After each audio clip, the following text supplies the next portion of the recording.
Welcome to the Clinical Podcast series brought to you by the American Academy of Optometry Foundation.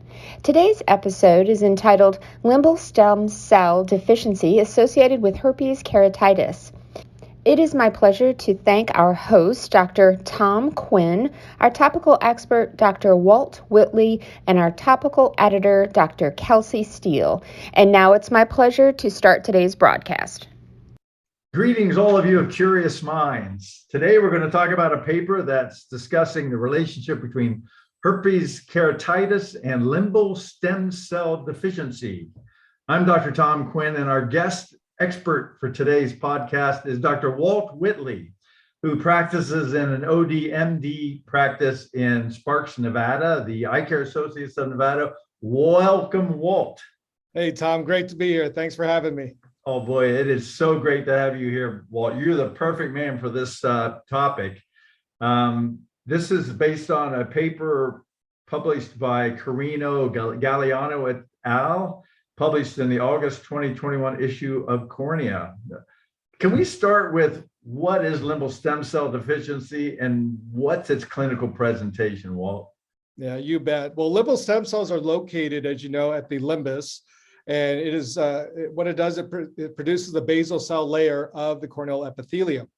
And in limbal stem cell deficiency, if we don't have that normal turnover, the normal migration and replenishment of the corneal epithelium, what can happen is the conjunctiva ends up growing over the cornea and can cause neovascularization and can cause scarring, and a condition called conjunctivalization, where we're going to have that conjunctival epithelium go over the cornea and lead to decreased vision, amongst other complications that can occur with that.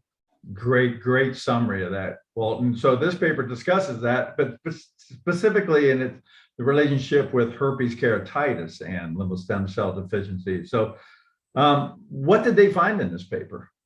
Well, I'll get to that findings, but one thing I forgot to mention is the signs and symptoms. And so when it comes to the signs and symptoms of the condition, chronic pain, decreased vision, this is what patients are experiencing. They may notice you may notice persistent epithelial defects, that conjunctivalization that I mentioned, as well as neovascularization that can occur.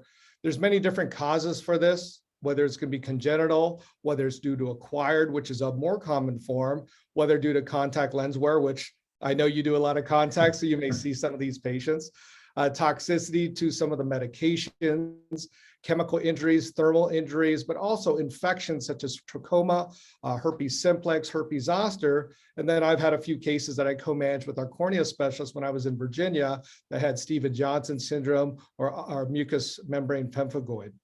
And then, traditionally the treatments for it has been, well, we remove the offending agent. We're going to utilize the various lubricants, the anti-inflammatories, whether they're steroids, whether they're immunomodulators. If that's not working, we may want to consider an amniotic membrane or a graft. One thing, anytime that cornea is compromised, we want to make sure we're testing for corneal sensitivity, because we know that that can be compromised as well. Right. And hopefully with those measures, we're able to improve the cornea. Worst case scenario, the patients may be a candidate for a limbal stem cell transplant, which can help with the ocular surface. So Walt, the good news is we've got a lot of potential treatment approaches. Does this paper help us choose the right treatment approach? What did they find? Well, what they were looking at, despite the common nature of herpes keratitis, and the significant burden of the disease, because as we know, herpes can lead to ulceration, can lead to severe scar for our patients, and we know patients may need a corneal transplant because of that. But there's been no studies to date looking at the correlation between herpes keratitis and limbal stem cell deficiency. And so in this study, they wanted to look at demographic features and clinical characteristics of both herpes keratitis and limbal stem cell deficiencies to define the prevalence of how often those two are occurring together, and to identify any clinical factors that are correlated with the development of limbal stem cell deficiency. Okay, did they find any difference between zoster and simplex? Yeah, they did. And so when they looked at this paper, it was a retrospective study. This was done at Mass Eye and Ear over about a 3-year period. And in this, they found about 626 patients that had herpetic keratitis. When they broke it down to those associated with limbal stem cell deficiency or developed it, it ended up being about 9.3% of that 626 patients.